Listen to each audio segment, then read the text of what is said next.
नमस्कार सर, मुख्यमंत्री जी से बात भ रहल है सर। हम तिरहुत गाँव पालिका से बोल रहल छी, चंद्रकांत यादव।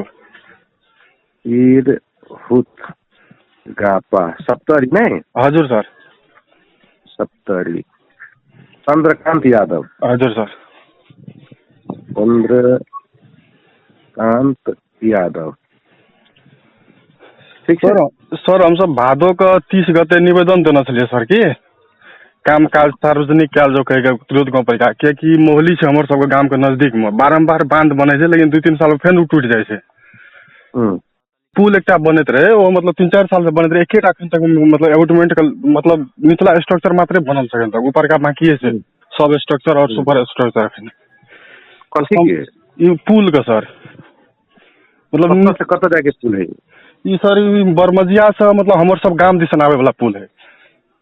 बरमझिया से तिरहुत?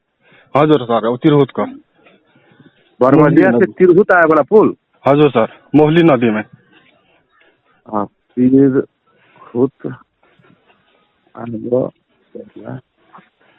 पुल मोहली नदी में। हजुर सर। ये बनाबे छे प्रदेश सरकार बना रहा है कि संघ सरकार बना रहा? वो शायद सर संघ वाला चले, शायद टेंडर वाला पुल है वो। संघ व प्रदेश आगे जानकारी नहीं है ना? हजुर सर। एक हम अखनी हम एक डिटेल पूछे।